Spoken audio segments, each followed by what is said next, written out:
Hi students, this is my third video on marketing management, and today's our topic is going to be market segmentation, targeting and positioning.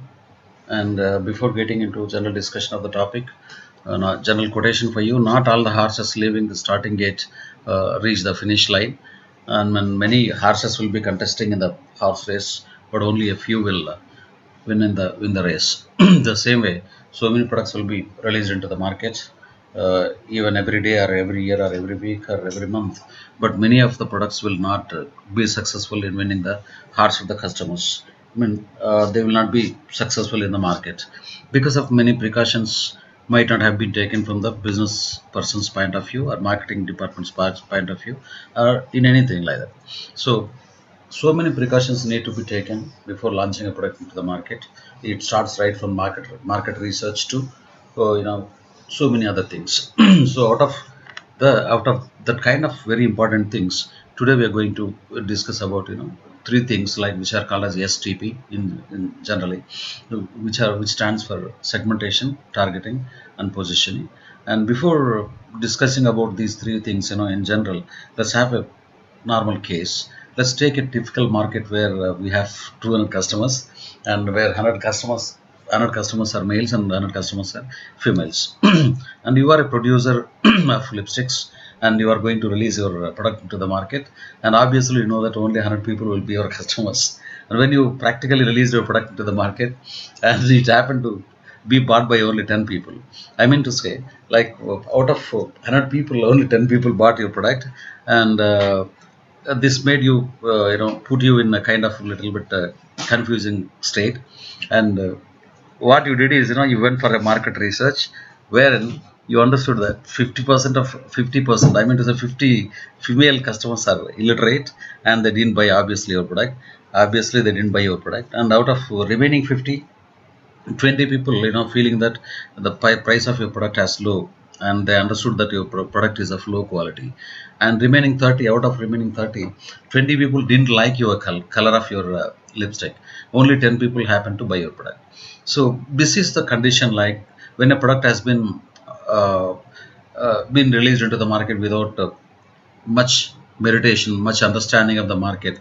This kind of situations need to be faced by the business persons. So generally, we know that market is filled with many customers. Our market is filled with many customers with heterogeneous needs. It doesn't mean to say that when I say heterogeneous needs or heterogeneous customers, it doesn't need to be understood as each and every need of each and every customer is different from each and every need of the other customer. If it is the case, in the given example, like, 10 people have bought your product, it means at least a small group of 10 people had similar needs. So a market may be a heterogeneous mixture of customers, but at least a little groups or small groups of customers will be there in the market, hiddenly, and which will be sharing the similar needs, if not absolutely similar needs, at least similar needs, nearly similar needs among them. And this is what the casual understanding of what market is. Now let's think about segmentation. What segmentation is? When a market is already understood as it's a homogeneous mixture of customers. And market segmentation is a process of dividing the heterogeneous customer groups into a homogeneous, smaller, uh, meaningfully similar customer groups who share the similar needs. And let's look into the definition of it. Market segmentation is subdividing a market into distinct and homogeneous subgroups of customers, where any group can conceivably be considered as a target market to be met with different marketing mixes. So based on so many characteristics, my market will be divided, heterogeneous market will be divided into smaller groups of customers who will have at least, if not absolutely similar needs, at least nearly similar needs. This is for the facility of promoting your product exactly to meet the requirements of the customers, at least who are there in the smaller group. So it means, like, nobody can sell the same product to all the customers in the market. and see, general quotations will be like, there will be never a single product which meets the needs of all the customers in the market. And in the same way, nobody can please all the customers in the market or all the people in the market. If anybody tries like that, you will end up in pleasing none. So this is what generally segmentation is. Segmentation, finally, let's have a clear idea again. Segmentation is a process of dividing heterogeneous market into homogeneous smaller groups of customers who have similar needs. If you do like this, there will be much possibility of making your product a good success in the market. And this is what it is. Okay, next, T stands for targeting. Now after the segmentation, there are several segments in front of you, and understanding the type of your product and understanding the nature of the different customer groups that are there in different segments, you can get an idea that which segment group of customers generally will like your product. And after this, after getting this kind of an idea or understanding, generally you choose one or more customer segments, and to those people you are going to offer a product, and this is called as targeting. And next is positioning. Positioning also is a kind of process which is which involves which makes the marketing person to create a kind of a distinct image or a special image about your product in the minds of the customers. If not this is done, your product cannot be generally expected to be a success in the market. So this is general discussion about that. And after this, we need to understand the levels of market segmentation. And let's have a general discussion about this.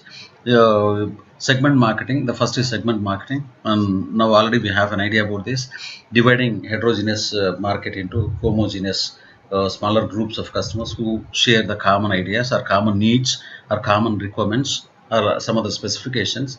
When you make this kind of segments, the market into different segments, you can feel easy to promote your product in the market, and you can easily target the customers who are there in different segments. And with this, you will get an idea like these are your customers. And for this an example, segment marketing, we can see in the practical world, like even that in the clothing market, we see there are different segment markets, like the clothing for men, women, formal, casual. This way, this can be taken as a segment market example. Niche market is a kind of customer group who will have very narrowly defined specifications or very narrowly defined requirements for the products to them. And these kind of people have never met with any kind of product in the market. And this kind of product, they have never found a product of their will and wish. They don't feel like, so far they have never met with any product which satisfied their needs. This kind of people will be there in the market. And some companies, this kind of group of people generally will be found in the market, but very less. Generally, some companies, they'll make up a product of this kind of niche group choice, and they will promote the product. They will target and promote to this kind of niche group. And the advantage generally why this kind of companies, though in the niche group generally we find very less number of customers, even then why some companies are going to make a product and offer to them is because of some things like there will be no competition or very less competition. Keeping in mind or considering the very less number of customers there, generally no company will come forward to do business with them. But whereas a good thing is that there will be low competition, and these kind of people will be ready to pay premium price. Like they'll be ready to pay whatever the price that generally the company expects from them. I mean, more price, they'll be ready to pay the more price. One example that can be taken for this is in the biking industry, for racing people there are bikes, for normal general commuting purpose there are bikes, and racing purpose there are bikes. But there are some set of people, niche groups, niche customers are there who use bikes to climb the mountains, like mountain climbing bikes, like that kind of requirements are there for very few number of bikers. And this is taken as an advantage by some companies, and they make only products only for this kind of groups. But they're doing good business with them, and they're facing no competition. In fact, it's a very nice proposal for them in the market. And local market